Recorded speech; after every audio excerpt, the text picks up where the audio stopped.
Wright, the Hollywood talent manager, and I'm in Montana. Look out there.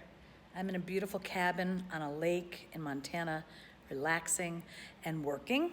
I'm up here doing a teaching event, and I don't teach for 2 more hours, so I am just taking a minute to think of what I could teach you today that would help you in your career. So I thought, you know, one of the things you might not understand is the different types of auditioning. The very first audition you have with a casting director is called a pre-read. It means they don't know you well enough to send you to callbacks or producers, so they have to pre-read you first to see if they will approve of you going to the next level. So imagine when an audition, a job comes out and they're looking for a certain character. The casting director might get 3,000 submissions of people's pictures, which is why your headshots have to be great. 3,000 submissions. If they know some actors already, they might pick some of those actors they already know and send them straight to the callbacks. They don't need to pre-read them because they already know them. They've auditioned them before. They might already know that that person is really right for the role and send them straight to producers. And they will let the producers take a look at them. They don't have to go through the pre-read or the callbacks. But if you're brand spanking new in that casting director's office and they've never ever seen you before, they're likely going to want to pre-read you first to see if you are qualified to go to the next levels of auditioning. So what are they looking for in a pre-read? A lot of times you say, well, how do I know if a casting director's office likes me or casting director likes me? The sure way to know if you're right for the role is if they give you a callback and then move you on to producers.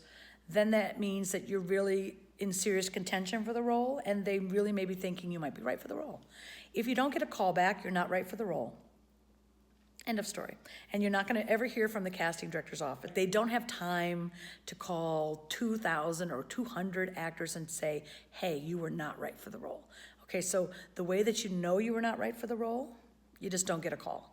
You don't hear from them at all. They don't have time to tell everybody. That makes sense? Okay.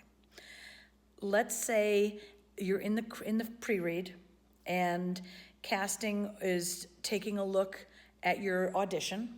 They're looking for several things. They're looking to see if you're believable, number one, believable. You should mean every single word you're saying to the core of your being, and your body should be in line with that. You should be living that experience, not reading. You should not be on your script. You should not be reading your lines, blah, blah, blah, blah, blah. That's not acting.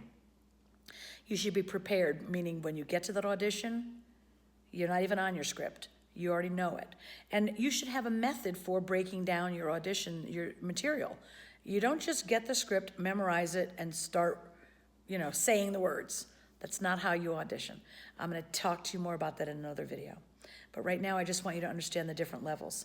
So they're looking in the pre-read for believability and the ability to take direction. So let's say you go in to that casting office and you're being, really aggressive in the scene, and the casting director says, okay, I really like those choices, but let's make it less aggressive in the beginning and then build some momentum towards the end. If you do the scene again, the exact same way you just did it, and don't take their direction, you are not moving any further in the process. They want people that can take direction, because once you get on set, the director's going to give you direction. They're going to change all kinds of things, and you have to be able to take the direction, apply it, and change what you're doing to fit what they've asked for. That make sense? Don't practice your audition the exact same way over and over and over and over and over the same way, because then when you get to the casting director's office and they give you a different direction, you're so stuck in the way that you did it, you can't switch. So practice your auditions differently. Try different tones, different feelings, and different emotions. Okay, we'll talk more about the next level in the next video.